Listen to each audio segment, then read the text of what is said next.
I'm Mick Seppala. I'm going to read this book to you, Father Arseny, 1893 through 1973. Priest, prisoner, spiritual father. I'll read the back to give you a little background on what this book's about.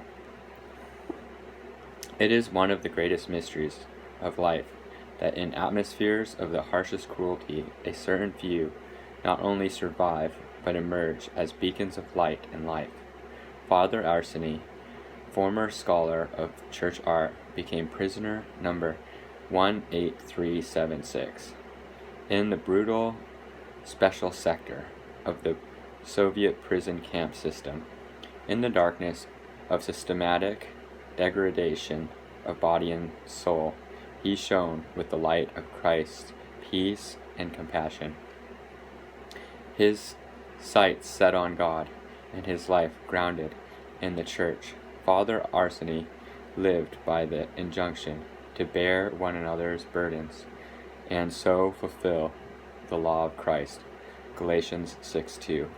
This narrative, compiled from accounts of Father Arseny's spiritual children and others whom he brought to God, gives stirring glimpses of his life in the prison camp and after his release. It also tells the story of people whose lives, often during times of almost unimaginable crisis, were touched and transfigured through their connection with Father Arseny. Emerging from the context of the particular tragedies of Soviet Russia, this book carries a universal impact certain to be felt by readers in the West today. This book has these long chapters which are broken up into smaller segments. So I'm going to just read the first segment of the first chapter. First chapter, the camp, and first segment, the prison camp. The darkness of the night and the cruel cold paralyzed everything that is except the wind. The wind carried clouds of icy snow and broke to form a sharp-like precipitation. Encountering an obstacle, the wind would throw clumps of snow, pick up new ones from the ground, and move on ahead to nowhere.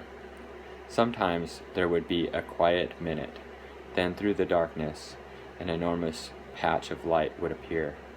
In these rays of light one could see barracks upon barracks, spread out like a town, towers with searchlights and guards who could see on the horizon, stretches of barbed wire created protective rows between which the icy glow of the menacing lights could be seen.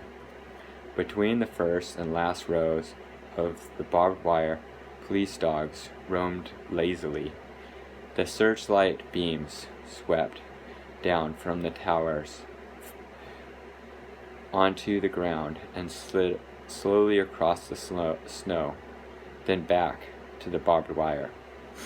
Soldiers with automatic rifles standing on the towers were constantly watching the space between the rows of barbed wire. Yet it was never quiet.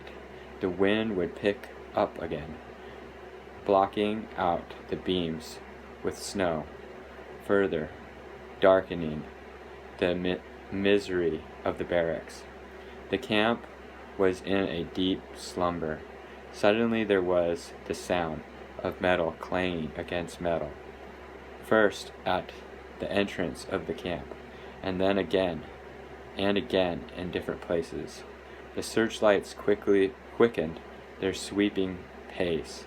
The gates of the camp opened, and trucks full of supervisors and guards rolled in. The vehicles spread out quickly all over the camp. 4 men ran out of the trucks at each barracks, checking all aspects of the structure to verify that no escapes had been attempted. Having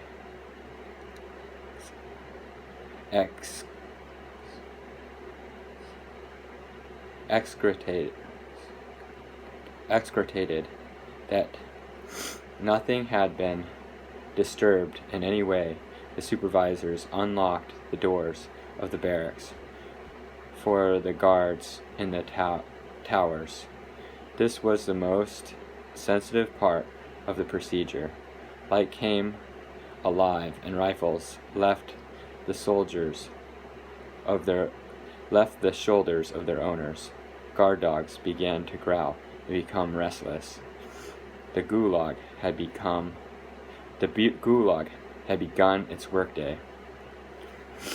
The cloak of darkness lifted slightly as northern winter day began, but the wind seemed to take no notice of the change and continued its merciless groaning storm of snow.